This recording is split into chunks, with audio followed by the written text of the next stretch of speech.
Welcome to the Week 13 NFL wide receiver and cornerback matchup grades. I am Jason Gilbo at jgilbo11. You can find me over at datafantasycafe.com. As always, if I miss someone that you're looking at this week or you want to know someone for Monday night game, Sunday night game, just let me know on Twitter or on YouTube comments or on the article comments. I will get back to you. This week, a big week because, we're done with the buys. We're going to get some fairly bigger slates. There's a lot more to break down. This week, obviously, a lot of kind of interesting components because we're trying to keep an eye on some of the health of these cornerbacks. Like a Marshawn Lattimore, who was due back at practice today and practiced.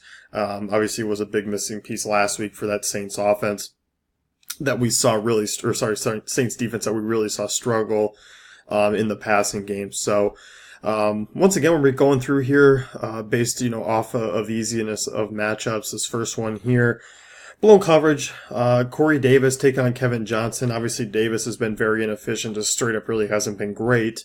Hasn't done a lot with his targets, but is being targeted 21% of the time. Kevin Johnson, primary coverage here, target 20% of the time, is allowing 0.41 fantasy points per route. Davis, obviously nothing more than a GPP dart throw at this point, 5,100 on DK. A little bit pricey from where he was at the previous couple of weeks. 5,900 on FanDuel, still a viable wide receiver 3-shot in tournaments and probably nothing else. Mike Evans, 7,100, 7,500 on FanDuel, getting Kevin King here. Excellent spot for Mike Evans. Hasn't had a 100-yard, game this year. This could be the first one. Talked about Mike Evans on the slate breakdown. Kevin King allowing 0.63 fantasy points per our run. Great spot there. Sterling Shepard practiced. Seems like he's going to be healthy for the rest of the way here. TJ Carey in SPY has been pretty average as a slot corner. Obviously, we have Geno Smith in the quarterback role this week. Not something I'm thrilled with. But you know what? I think that's going to drop, obviously, the Shepard ownership down. He's a little pricey for me on DraftKings, 6,700 on FanDuel. It's a good spot. I mean, both these secondaries really do struggle. It's just a matter of kind of if you want to dive down to some of those uglier values in this game. But obviously, Shepard comes out as a guy that we've kind of targeted when healthy the previous few weeks. Look at this Minnesota game. Adam Thielen in a pretty good spot here. Brian Poole, pretty neutral corner. Not bad, but not great either. 0.32 fantasy points per run allowed. 82% catch rate. You look at Thielen, he's fifth in fantasy points per route run this year, amongst opposing wide receivers. Thielen's obviously a guy who's been really producing of late. Definitely don't mind going back to the train there. Then we get DeAndre Hopkins, an interesting piece, obviously still being very targeted. Gonna see, rookie Adoree Jackson in shadow coverage this year. 0.30 fantasy points per run allowed. Obviously Hopkins has been tremendous this year. Pretty much a huge advantage over any corner. He's just a physical mismatch. You look at Savage, obviously a guy who, we don't really like to trust, but I'm gonna get, obviously, Hopkins his target, so still a good spot. Devontae Adams has become the go-to guy for Brett Hundley, seeing the most targets, obviously, among Packers wideouts over the last 5 weeks.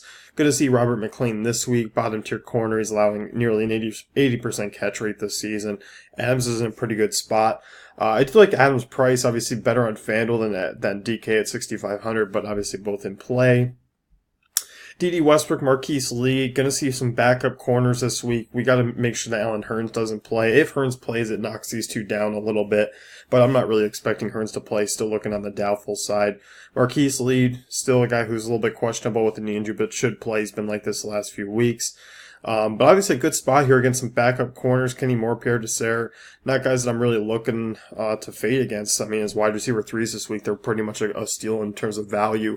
Obviously, the Blake Bortles stack could be in potential here. We saw Rashaan Melvin leave the game last week, going to be missing some time. That's a huge loss for this Indy secondary. He's kind of been a pretty good guy to kind of fade against in some good spots for wide receivers. He kind of held them in check, so good spot here for both these names. Keenan Allen, going to see, basically another plus spot here. Brand Body Calhoun. Starting there at slot corner, hasn't been bad this year. Allen's just been phenomenal. 0.49 fantasy points per run, target 26% of the time. Really like him in this spot here this week, as do everyone else, really. Some of the middle range guys, some pretty big names. Michael Thomas, good to see James Bradbury in shadow coverage from what I've seen. Thomas, 0.44 fantasy points per run this year. Bradbury's been decent, 0.28 fantasy points per run. It might be a little bit more part of the system here. Bradbury, obviously a beatable corner, probably a middle of the road spot. Thomas is once again somewhat expensive, so hasn't shown a ton of upside this year. Kind of just one of those guys, if you're looking at this game to become a potential shootout, you can look that way. Brandon Cooks, he's kind of found his own here in New England. EJ Gaines, healthy, has been one of the better cornerbacks this season, allowing just 0.26 fantasy points per hour run. Obviously, Cook's averaging 0.40 this year, so we could definitely look at Cook still in this spot. He has a huge home run threat potential. And speaking of home run threat potential, Robbie Anderson taking on Marcus Peters this week. Peters pretty much an average corner. Fantasy numbers have been pretty pedestrian this year. Obviously in terms of wide receiver ones. Don't mind Anderson and GPPs. He's not going to be a cash game guy for me at these price tags. Obviously, the touchdown streak has kind of driven that price up, so he's not really that bargain. If he does go for, a 4 for 80 or something like that and misses out on the touchdown, you're kind of getting hurt a little bit. So he's kind of become more of a tournament play, but don't mind him in this spot. Cooper Kupp, he was a borderline guy. You could move him up into the top tier, moving up in the middle tier here. I just left him in the middle. He's a much better play over on FanDuel at 6,300, even with the 0.5 PPR. 64 on DK is a little stiff, but with Patrick Peterson shadowing Sammy Watkins, you expect Kupp to see a lot of targets go his way, work a lot out of the slot, and kind of get those high potential roles. So. Really like Kupp again this week. He was a stud that, a lot of people used last week and should kind of repeat some of these numbers. So, Stephon Diggs could possibly see Desmond Trufant. He still hasn't cleared concussion protocol. He would be a great contrarian play, I think, either way this week, but obviously if Trufant sits, could see some Robert Alford, could see some backup corner roles, and that would obviously be a plus for Diggs. So, obviously going to be a contrarian pivot away from Thielen this week. Lockdown coverage for me, Sammy Watkins on Patrick Peterson. We really don't need to dive into that one too much. You obviously look back in week 7 when Watkins was shadowed by Peterson. He held him to 0 receptions on 1 target. I expect Gurley and Kupp to see a majority of this offense and maybe some Josh Reynolds. Julio Jones obviously coming off a phenomenal week 12. Going to see Xavier Rhodes, who, obviously a lot of people are going to point out Marvin Jones' performance last week. Rhodes has obviously, shadowed a lot of top end talent. Antonio Brown, Evans combined for just 90 receiving yards, no touchdowns against Rhodes and some shadow coverage. So this is going to be one of those fun ones to watch. Jones is going to be an interesting GPP guy again this week. Potential shootout here at both offenses can kind of get the ball moving. And we have seen that in some of these Atlanta games before. So like Jones and GPPs, but not a great spot against Rhodes. Tyreek Hill expected to be shadowed by Morris Claiborne, who was allowed just 0.18 fantasy points per hour run. With the Chiefs offense really struggling this season, it's kind of hard to get excited about Hill. So not really looking to go his way. It's still higher price tags. Lattimore did practice. This is as of Thursday afternoon.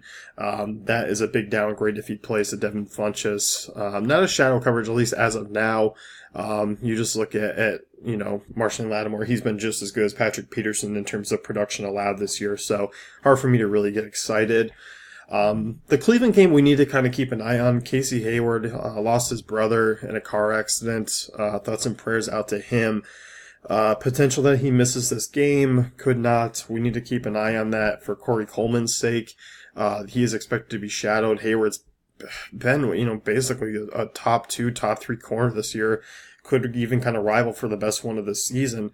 Been excellent. He's been on par with basically, Patrick Peterson and holding guys off to just a minimal route. 45% catch rate. So we do need to watch. Trevor Williams has been great this year in a backup corner role earlier in the season when Brett went down. Going to see Josh Gordon. Gordon, obviously a lot of people are excited about. There's a lot of talks about just letting him loose this week. These are still really bad spots for both Coleman and Gordon. I get the potential game script might be in their favor. It should be in their favor throwing from behind. Maybe we get some excitement here. For me, they're really nothing but tournament plays. I can't get excited in cash games, so that's just kind of my thoughts on them. If you're playing a lot of lineups, I can definitely see going that way. If they're going to be really popular in GPPs, I think you can look to fade. I'm just not that excited in this spot against one of the better secondaries in the league. So Larry Fitzgerald, tough spot this week. Nicole Roby-Coleman, he's been on par with kind of some of these other top guys, 0.18 fantasy points per hour run. Fitz was targeted just 3 times in that prior matchup against Los Angeles. So kind of a tough spot there. Golden Tate, Marvin Jones, top 2 pass defense here. Baltimore and Jacksonville have been very close. Both aren't going to see Jimmy Smith unless they move on to that side of the field. Brandon Cars, has allowed just 0.24 fantasy points per route, 0.21 for Canady. I don't really like the spots here at their price tags.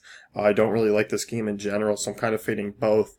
As you notice, I didn't talk about the Indy wide receivers. That's because Jacksonville has just become such a dominant pass defense that it's become pretty obvious. We don't need to really look at T.Y. Hilton or any of these guys in this spot on a full slate of games. So that's going to pretty much wrap it up for me. Once again, if you do want to see this article, you can head on over to dailyfantasycafe.com for premium subscribers.